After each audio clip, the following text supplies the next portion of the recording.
Buen día. Eh, Muchas gracias.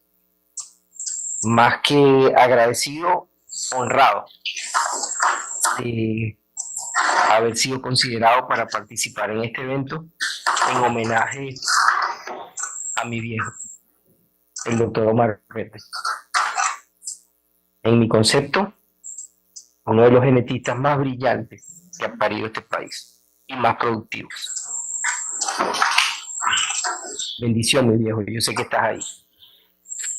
Bien, yo voy a tratar de sumarizarles en estos 40 minutos información referente al cruzamiento dirigido, visto como una herramienta para la mejora genética de vacunos en zonas tropicales. Recordándoles que esto no es una información nueva. En realidad, desde los años 80, cuando yo estudiaba veterinaria, se hablaba ya de cruzamiento dirigido y su importancia. Lamentablemente este es uno de esos aspectos que ilustran la lentitud con la cual nuestros pueblos aprenden y adoptan nuevas prácticas y nuevas tecnologías. Bien, la genética tiene básicamente dos herramientas que son el cruzamiento y la selección. El cruzamiento puede ser practicado dentro de las razas o entre razas con objetivos diferentes. Cuando se hacen cruzamientos dentro de razas, esto es una práctica que se hace dentro de los centros de recría, bien sea para preservar, multiplicar y difundir la raza o para producir individuos mejoradores que van a ser usados en la ganadería comercial. En tanto que los cruzamientos entre razas se hacen para promover la heterosis necesaria para lograr la resistencia a condiciones adversas y como un impacto positivo en parámetros productivos y reproductivos. Se usa básicamente en la ganadería comercial y más recientemente en la producción de razas compuestas. ¿Vale? Se componen en base a varias razas. La selección se define como la prioridad de reproducción que se le da a los individuos mejores. En el caso del cruzamiento dirigido en las zonas tropicales, tiene particular importancia y yo casi que me atrevería a decir que sin menosprecio de la selección, el cruzamiento en zonas tropicales pudiera ser más importante que la selección como fuente de heterosis para proveer resistencia. Y esto lo digo frente a lo que estamos viendo que se llama cambio climático. Sin embargo, no es cruzar por cruzar. Hay condiciones adicionales, que es la adaptación. En zonas tropicales, estos cruzamientos tienen que ser dirigidos porque el resultado primero tiene que ser la obtención de animales adaptados. El cruzamiento dirigido es una estrategia para producir con eficiencia. Se trata del apareo dirigido de cada hembra con un toro específico para lograr un balance entre el genotipo y el ambiente. Esto tiene un obstáculo de partida, que es el limitado o muy poco uso de la inseminación artificial. Aún en los mejores tiempos, Venezuela es un país que muestra un marcado atraso en este sentido. Aún en los mejores tiempos, nuestros mejores números de programas de finca bajo programas de inseminación en Venezuela no llegan al 10%. Bien, el cruzamiento en zonas tropicales tiene que ser dirigido debido a un paquete de situaciones que se ven en zonas tropicales. O son unas exigencias crecientes por eficiencia, la agresividad del medio tropical, la amplia variabilidad del sistema agroecológico, la amplia variabilidad genética en los rebaños fundamentalmente que se ordeñan, las interacciones genotipo-ambiente, variabilidad del sistema de producción, costos de modificar el ambiente y políticas ganaderas inestables. En conjunto, este paquete de condiciones hace que tener vacas de alta producción tenga una seria limitación. ¿Por qué? Por la inestabilidad del mercado, los constantes sube y baja de los precios de la leche y de la carne, los efectos climáticos y los problemas de nutrición. El cruzamiento dirigido se sustenta en tres pilares que son los aspectos fisiológicos involucrados en la respuesta del animal al ambiente. los aspectos genéticos propios de cada raza y los aspectos culturales del productor y sus empleados, que también cuentan en este paquete. En cuanto a la relación animal-ambiente y la respuesta fisiológica del animal a esta relación con el ambiente, me voy a tomar la libertad de hacer énfasis en el estrés calórico. Porque, no solamente porque se viene estudiando desde finales de los años 70, sino porque cada día más estamos más convencidos de la presencia del calentamiento global y de su evolución peligrosa para los efectos de la sobrevivencia de las especies en el planeta. Por otro lado, los aspectos nutricionales, siempre deficientes en zonas tropicales, que se agravan con la selectividad a la hora de pastorear de la mayoría o todas las razas nobles que hemos utilizado. Bien, esta es una tabla que ya no es tan nueva, ilustra el índice de temperatura y humedad de los vacunos. Wiersma en los años 90, deshilachando la herencia del doctor McDowell de Cornell, encontró que el problema del estrés térmico no se puede limitar a la temperatura, que en realidad la interacción de la temperatura con la humedad es lo que genera el índice de temperatura-humedad, y a su vez la sensación térmica que define el nivel de estrés que pueda sentir el animal dependiendo del grado de ITH o del valor de ITH. Se considera que el ITH o índice de temperatura-humedad al cual el vacuno, comienza a sentirse estresado es 72. Sin embargo, hay reportes alemanes recientes en donde observaron que a partir de 66 ya el animal está incómodo. Bien, el caso es que a partir de 72 comenzamos a observar molestias, un grado de estrés moderado en el vacuno. A partir de 78, 79 tenemos un estrés marcado, y a partir de 89 a 96 tenemos estrés severo. En cuanto al escenario que tenemos enfrente con respecto al calentamiento global, la NASA y el Observatorio Climático que hay en Puerto Rico señalan que debemos esperar unos incrementos de temperatura entre 2 y 5 grados. Sin embargo, hay escenarios catastróficos que pueden ocurrir con incrementos de 7 a 9 grados. Ayer justamente recibí información sobre el incremento de temperatura en el planeta. Mucha gente piensa que no, un grado de incremento no es nada. Bueno, en el último año el planeta Tierra incrementó su temperatura en 1 grado. Y miren lo que está ocurriendo con un incremento de 1 grado. Imagínense lo que puede pasar con incrementos de 5, de 4. Bien, es necesario entonces entender sobre el estrés calórico y sus efectos, entender que los fenómenos climáticos se van a hacer más frecuentes y más intensos, y que va a haber una reducción del espacio para los vacunos y un incremento del espacio para los búfalos en las zonas cálidas y húmedas, y para los ovinos y los caprinos en las zonas de calor seco.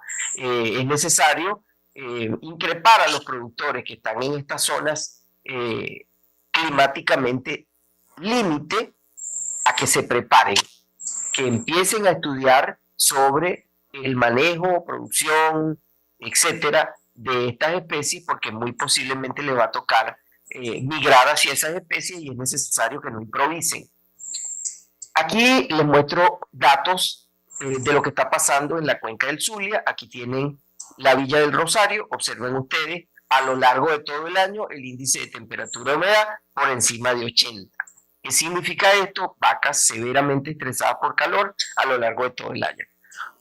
En machiques, igual o peor, a lo largo de todo el año, el índice de temperatura y humedad casi que sobre 80. Entre machiques rodando hacia el sur del lago, la Cachamana, igual de desastroso. Solamente a las 6 de la mañana en la época fresca consiguen los animales cierto confort. Todo el resto del año, en todas las horas del día, están estresados. Y cambiando un poco ahora el enfoque de la parte climática, incluimos al animal.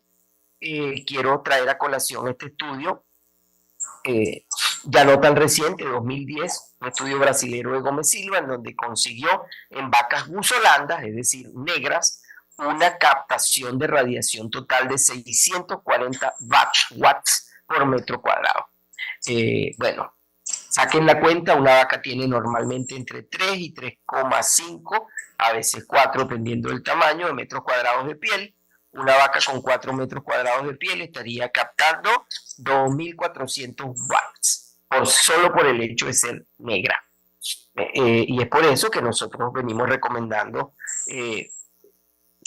la exigencia de que los animales sean de colores claros, preferiblemente amarillos y de pelo corto.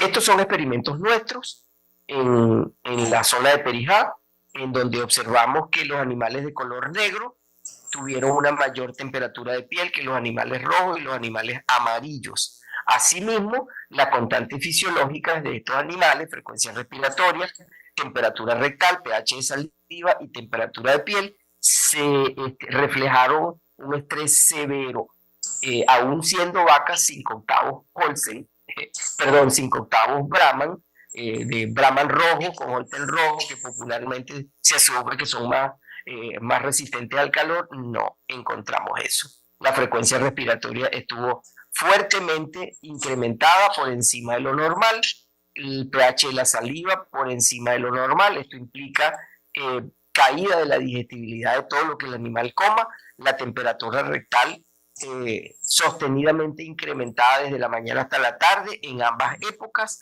y la temperatura de piel incrementada principalmente en las horas del mediodía.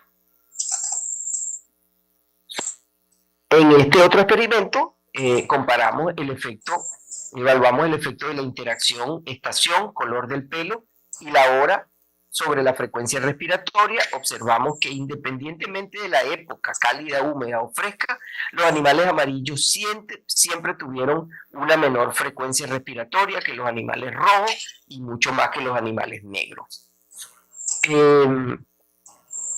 Repasando rápidamente, porque hay demasiada información con respecto al efecto del estrés calórico, podemos resumir que en la presencia del estrés calórico, la fertilidad es comprometida a diferentes niveles: ocitos, espermatozoides, endocrinología del animal, expresión del celo, etc.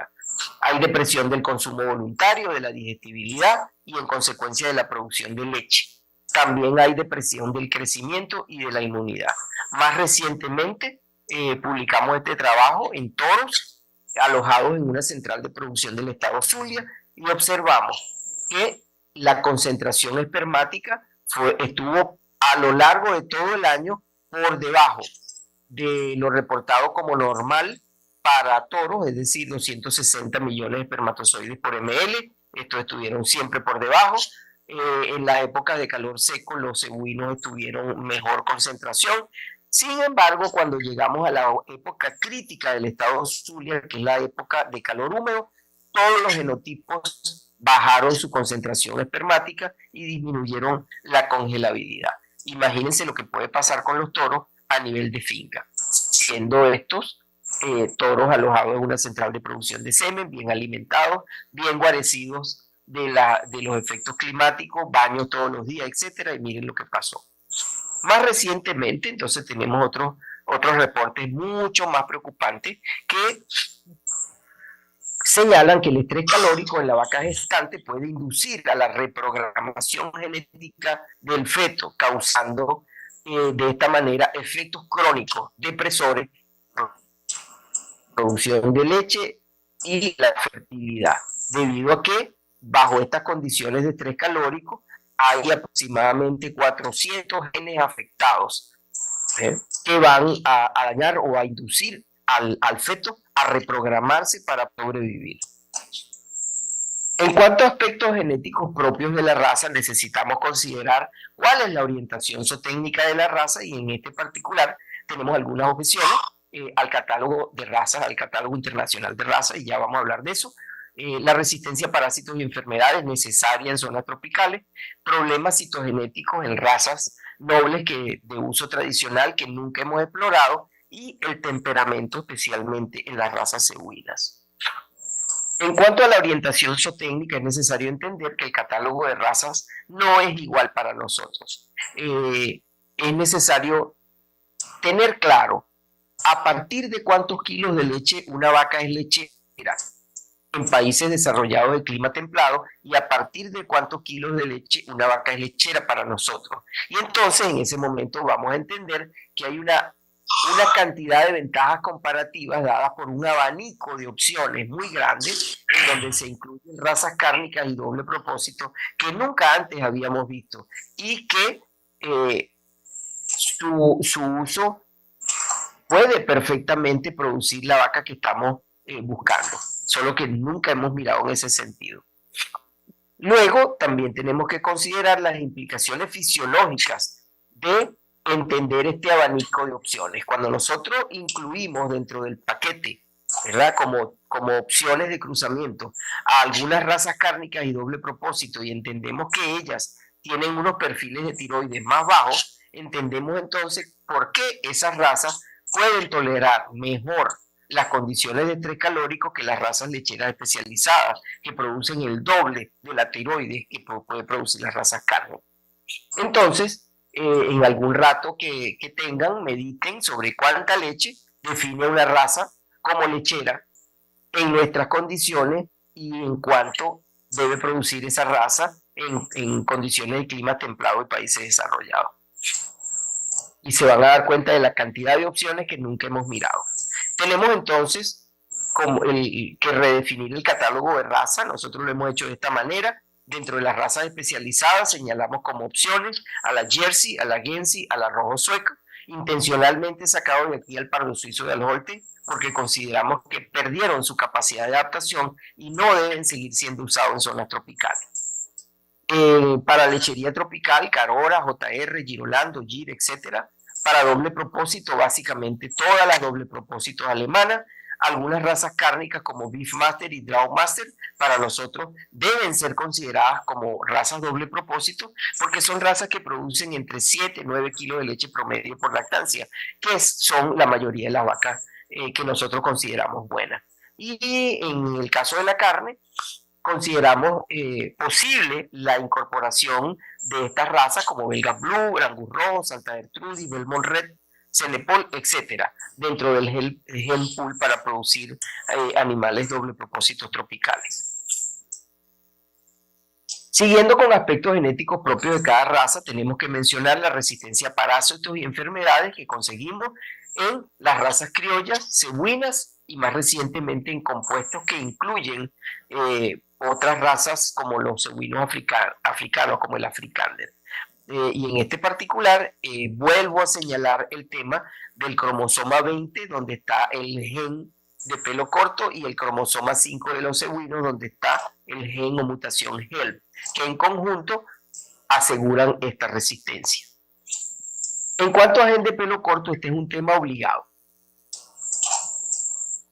Hay mucho de qué hablar, sin embargo voy a presentar de manera resumida quién es el gen del pelo corto. Es un mutante. La mutación ocurre en el receptor de la prolactina y afecta la longitud del pelo. Tiene una herencia autosómica vía paterna. Sin embargo, cuando la madre es homocigótica o doble portadora, se comporta como el toro. También transmite el pelo corto. Este gen confiere mayor tolerancia al calor. Funciona de manera pleiotrópica, es decir, él puede afectar otras características y hoy en día está claro que los genes pueden comunicarse entre sí. Ese es el fenómeno que se llama crosstalking. Recientemente acaba de reportar el equipo del Dr. Hansen en el laboratorio de endocrinología y reproducción de la Universidad de Florida que el gen del pelo corto puede mantener comunicación con 70 genes alojados en hígado.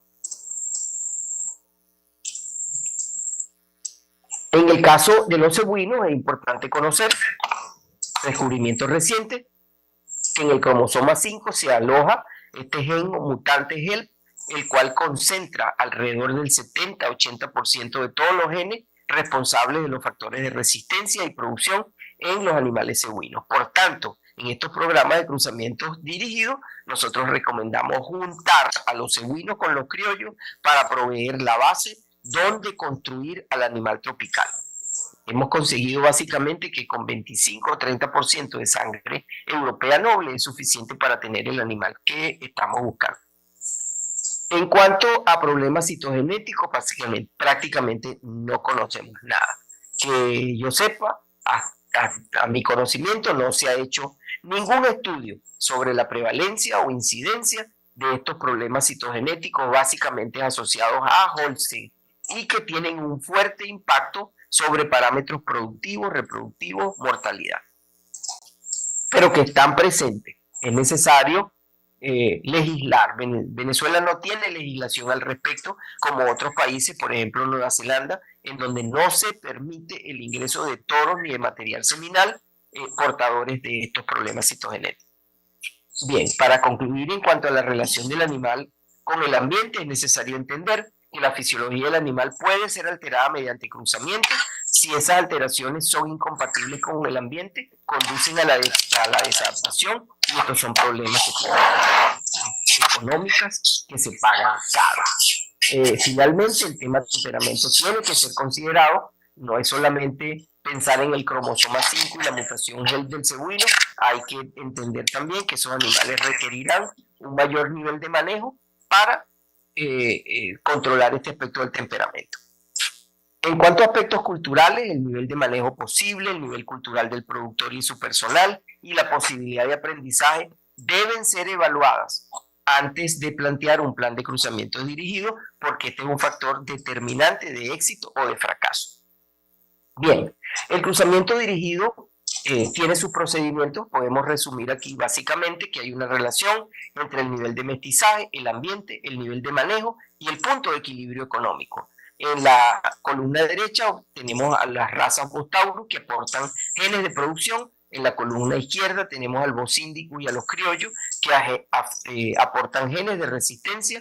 Teóricamente el punto medio sería el ideal. Sin embargo, es necesario entender también que dependiendo de las condiciones agroecológicas y de manejo, etcétera, que hemos mencionado, podemos desplazarnos hacia la derecha y a la izquierda, siempre teniendo claro que en la medida que concentremos genes de producción y perdamos genes de resistencia, el nivel de manejo se va a incrementar, y el nivel de manejo implica mayores costos que deben estar de acuerdo con el punto de equilibrio económico. De otra manera no tiene sentido incrementar el nivel de manejo y de producción para tener una producción que no es capaz de ser pagada en el mercado. Los procedimientos por paso son sencillos. Primero, defina hacia dónde va. En 30 y tantos años de trabajo hemos observado, a través de encuestas que hacemos antes de comenzar a trabajar con algún productor, hemos observado que en el grueso de los productores no existe claridad de lo que se quiere. Y esto es una traba fundamental y probablemente asociada al pa'lante y para atrás que constantemente muestran los productores con cruzamientos alternos y cambios de raza. Es necesario definir de entrada qué es lo que se quiere. Luego, analizar en qué sistema agroecológico se está, cuáles son las condiciones ambientales y de alimentación posible para determinar con qué animal, raza o mestizaje se puede hacer lo que se está buscando. Entonces definimos el componente genético del rebaño, pasamos los animales uno por uno. Ante la tradicional ausencia de registro, esto es un paso obligado, y luego procedemos a programar el cruzamiento. Por favor, no inventen. Búsquense a un profesional experimentado que comparta intereses con el productor para hacer este tipo de trabajo. Bien, hasta aquí la información. Muchas gracias por estar acá. Muchas gracias de nuevo. Un gran honor. Me siento sumamente complacido de haber sido considerado para este hecho que considero trascendental, como es homenajear al doctor Omar Verde. Muchas gracias. Bendición, mi viejo. Gracias por existir. Gracias por el ejemplo que nos has dejado.